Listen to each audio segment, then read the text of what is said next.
Assalamualaikum warahmatullahi wabarakatuh. Kami dari kelompok 4 ingin menjawab pertanyaannya.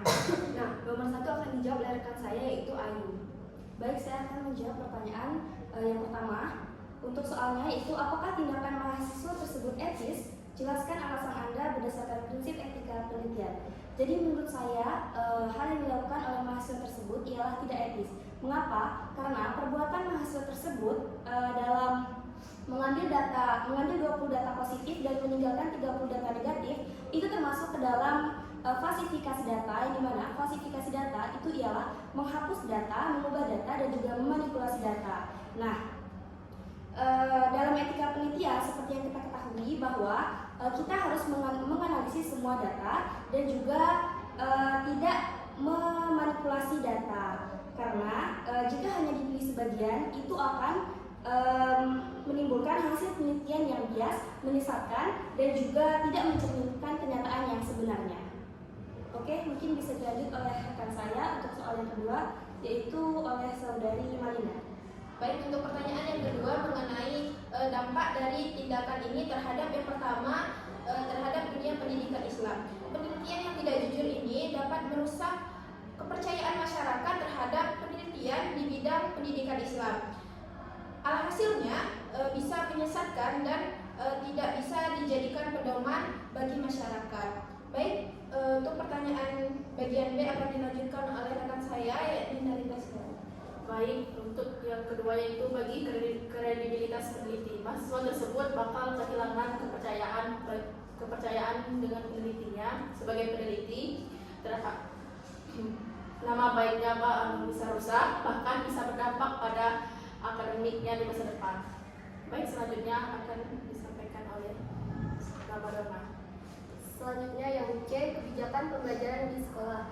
Jika data penelitian tidak sesuai kenyataan, kebijakan berdasarkan penelitian itu akan salah arah. Misalnya, sekolah bisa mengambil keputusan yang keliru dalam menerapkan metode pembelajaran.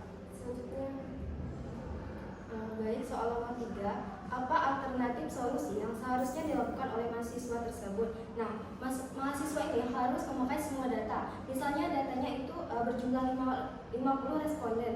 Ini tuh baik positif maupun negatif. Nah, kalau hasilnya itu tidak sesuai dengan harapan, itu tetap ditulis apa adanya.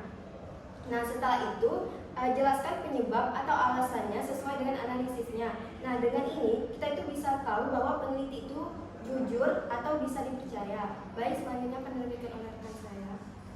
Baik, kaitkan kasus ini dengan nilai-nilai Islam dan sebutkan satu ayat dan juga hadis yang relevan. Untuk nilai Islamnya yaitu kami mengambil pada Quran Surat Al-Ahzab ayat ke-70 yang artinya, wahai orang-orang yang beriman, bertakwalah kepada Allah Subhanahu wa Ta'ala dan ucapkanlah perkataan yang benar. Adapun artinya akan dijelaskan oleh saudari Rini.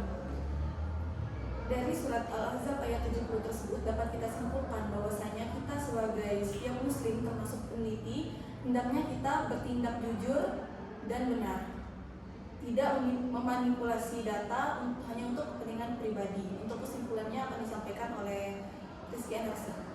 Baik, ini saya akan menjelaskan tentang kesimpulannya. Jadi kesimpulannya, tindakan mahasiswa yang memilih data positif, maka itu tidak etis karena itu dianggap melanggar, dapat merusak kredibilitas peneliti, menyesatkan dunia pendidikan, serta berakibat untuk buruk pada kebijakan sekolah. Dalam Islam, penelitian dituntut untuk jujur sebagaimana perintah Allah dalam Quran Surat Al-Ahzab ayat 70. Baik, mungkin hanya ini jawaban dari kelompok kami. Mohon maaf apabila ada kesalahan kata dalam penyampaiannya. Akhir kata, wabillahi taufiq wal hidayah. Wassalamualaikum warahmatullahi wabarakatuh.